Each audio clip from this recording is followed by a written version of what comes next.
அதே மாதிரி எடுத்துக்கிட்டீங்கன்னா ஆப்போசிட் சைடு திமுகவை பார்த்தீங்கன்னா நீங்க சொன்னீங்க அந்த மாதிரி மூத்தவர்களுக்கு வந்து சீட்டு கிடையாது, இளையவர்களுக்கு. அது உண்மைதான். மூத்தவர்களுக்கு சீட்டு கிடையாது, இளையவர்களுக்குன்னா அவங்க எதை சொல்றாங்கன்னு கேட்டீங்கன்னா, இப்ப எப்படி ஸ்டாலின் ஐயாவுக்கு அப்புறம் உதயநிதி வந்தாரோ அந்த மாதிரி ஒவ்வொரு குறுநில மன்னர்கள் இருக்காங்க ஒவ்வொரு பகுதியிலையும். திண்டுக்கல் ஐ பெரியசாமியோட பையன் தான் செஞ்சு, அதே மாதிரி மகேஷ் பொய்யாமொழி யாரோட பையன் உங்களுக்கு தெரியும். அதே மாதிரி பார்த்தீங்கன்னா நேரோட பையன் தான் அருண் நேரு. பொன்முடியோட பையன் தான் அவர் எம்பியா இருந்தவர். அதே மாதிரி பார்த்தீங்கன்னா தொடர்ந்து இந்த மாதிரி நிறைய சொல்லிக்கிட்டே போகலாம். திமுகவில் தொடர்ந்து நீங்க உழைச்சீங்கன்னா 234 தொகுதிக்கு அவங்க வாரிசு வச்சிருக்காரு. மூத்தவருக்கு வந்து வழி விடுவோம், இளையவருக்கு கொடுப்போம்பாங்க, அவங்க குடும்பத்துக்கு தான் கொடுப்பாங்க. மற்ற கட்சியில கூட காங்கிரஸ்ல கூட நீங்க பாத்தீங்கன்னா அந்த குடும்பம் வந்து மேல மட்டும் தான் இருந்துச்சு. ஆனா திமுகவில் பாத்தீங்கன்னா ஒவ்வொரு மாவட்டத்திலையும் பாத்தீங்கன்னா அந்த வாரிசு அரசியல் உருவாயிடுச்சு.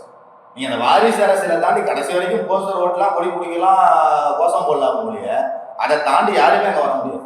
அதனால இடஒதுக்கீட்டுக்கும் திமுகவுக்கும் எந்த சம்மந்தமும் கிடையாது, ஜனநாயகத்துக்கும் திமுகவுக்கும் எந்த சம்மந்தமும் கிடையாது.